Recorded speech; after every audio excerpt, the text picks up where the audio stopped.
Kompas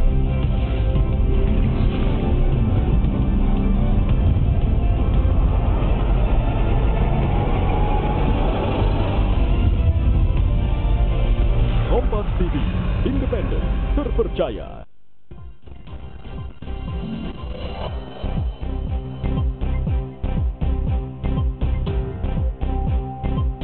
Padatan tertinggi penumpang di Pelabuhan Soekarno-Hatta, Makassar terjadi Selasa kemarin. Diduga mengalami gangguan jiwa, seorang warga di Boni membacok 3 warga, 2 diantaranya meninggal dunia.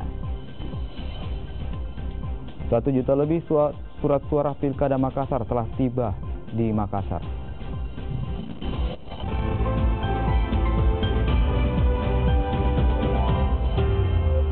Selamat pagi, saudara. Apa kabar Anda? Saudara, pagi hari ini Kompas Sulsel hadir menjumpai Anda dengan 3 berita utama dan beragam informasi baik dari dalam negeri maupun dari mancanegara. Saudara, bersama saya Yulita Rekbang. Saya Stefan Sonda, kita jelang Kompas Sulsel hari ini, Kamis Rabu 13 Juni 2018. Kita awali Kompas Sulsel yang pertama, saudara. 3 hari jelang Idul Fitri, Rabu kemarin menjadi tingkat tertinggi penumpang kapal laut di Pelabuhan Soekarno-Hatta, Makassar. Total pemudik sendiri, saudara, yang berangkat maupun tiba mencapai 9.444 penumpang. Itikaf unik ini telah berlangsung selama 15 tahun lamanya. Sebagian mengaku akan kembali beriktikaf bersama di bulan Ramadan tahun 2019 mendatang.